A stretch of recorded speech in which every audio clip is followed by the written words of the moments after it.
A successful mission starts with nutrition. Presented by Science at NASA. Centuries ago, large wooden ships explored the seven seas. But often a ship that began its voyage with a crew of hundreds could return with tens. The silent killer? Scurvy. A disease that occurs when there's a lack of vitamin C in the diet. On the other extreme, explorers of the North and South Poles could fall ill by eating the liver of polar bears and seals, exposing them to toxic levels of vitamin A. Centuries of exploration have taught us there is a vital relationship between a successful exploration mission and balanced nutrition. And nowhere is that lesson more vital than in the extreme vastness of outer space. NASA nutritionist and manager for nutritional biochemistry Scott M. Smith, Ph.D. notes, "We're studying nutrition aboard the International Space Station, or ISS, by tracking what astronauts eat and how their body mass and health change over time in microgravity. Menus that lack variety and busy schedules can impact the astronauts' dietary intake, and insufficient intake leads to weight or mass loss, bone and muscle loss, cardiovascular effects, and more. The foods on ISS are all shelf-stable. There is no refrigerator or freezer for food. Right now we're lucky because we're able to deliver fresh fruits and vegetables to the station. But think about the first human trip to Mars and back, which may take 30 months or more.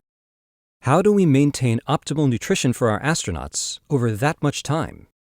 The challenge is clear. In space, the astronauts' environment impacts their nutritional needs.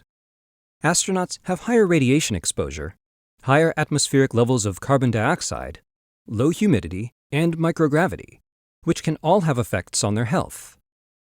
Having a balanced, nutritious diet is important to help counteract spaceflight effects on the body. These can have short-term consequences, like on mood and performance and kidney stone risk, and raises long-term concerns such as bone and muscle loss, cardiovascular degradation, impairment of the immune function, and vision changes.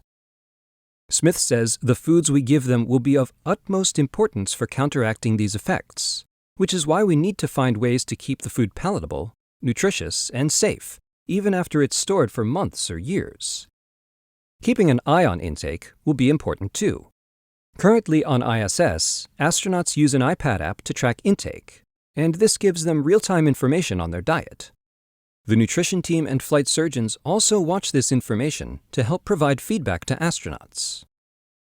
This attention to astronaut nutrition is also paying dividends for those on Earth. Smith notes that astronauts on board the space station have already delivered a plethora of nutritional data that can be applied to all people. He says we've gained new insights into how nutrition can have effects on all human systems, including dietary effects on bone loss, which affects the elderly in particular, and how to better treat that condition and others. Of course, says Smith, a simple start for people on Earth to maintain optimal health is the same as it's been for centuries. Keep eating your fruits and veggies. For more science from the International Space Station, go to www.nasa.gov/ISS-science. For more appetizing information about space exploration, visit science.nasa.gov.